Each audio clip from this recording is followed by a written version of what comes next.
আসসালামু আলাইকুম। দেশ বিদেশ টিভি থেকে হুসেন বলছি। আমার চ্যানেলে সবাইকে স্বাগত। স্বাধীনতার ৫৩ বছর পরও দেশ গভীর সংকট।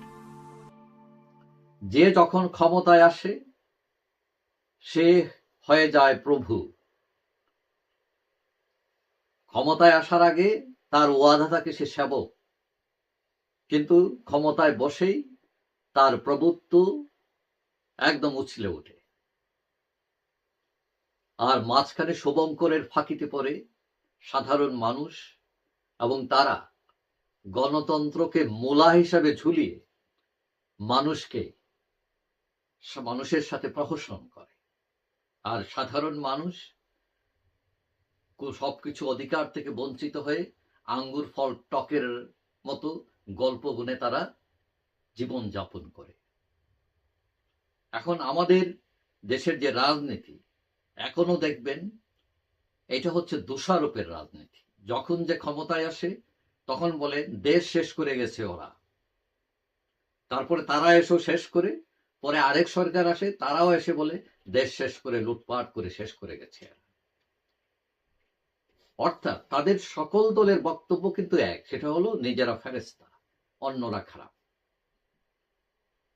এবং দুঃখজনক হলো সত্য যে আমাদের দেশের জনগণ বিগত ৫৩ বছরে গণতন্ত্রের স্বাদ পায়নি। সব বুলি ছিল এগুলো। কেউ বিচার বিভাগের স্বাধীনতা দেয়নি। এমন গণতন্ত্রী মনা দল এইগুলো। তারা লুটপাট করেছে, বিরোধীদের দমন করেছে, হত্যা করেছে। বিচার বলে মানুষ দিনের পর দিন আদালতের বারান্দায় ঘুরেছে, বিচার পায়নি। আমাদের দেশে ৩টি দল ক্ষমতায় ছিল, আওয়ামী লীগ, বিএনপি এবং জাতীয় পার্টি। এবং ৩ দলই জনগণকে নিয়ে খেলেছে। তারা জনগণকে বানিয়েছে ফুটবল। আওয়ামী লীগ লাথি খেয়ে তখন যায় বিএনপির দিকে, বিএনপির লাথি খেয়ে যায় জাপার দিকে, আবার জাপার লাথি খেয়ে আসে আওয়ামী লীগের দিকে। মানুষ খুব অসহায়। এবং আমাদের দেশের সবচেয়ে বড় মাফিয়া হচ্ছে এই রাজনীতিবিদ, এবং তার সাথে আছে আমলারা। তারা জনগণের সাথে প্রতারণা করার জন্য তারা কোনোদিনই কোনো দলই ক্ষমা চায়নি।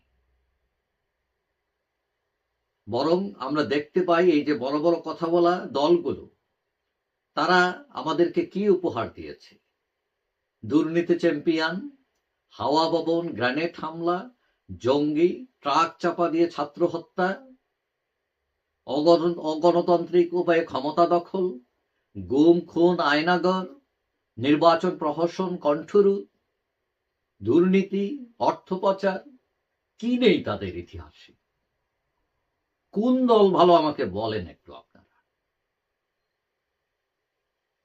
সবাই হলো রক্তচোষা, সবার হাতেই রক্ত। এখন এই ৩ দল ছাড়া আপনি বলতে পারেন তাহলে জামাত তো ভালো।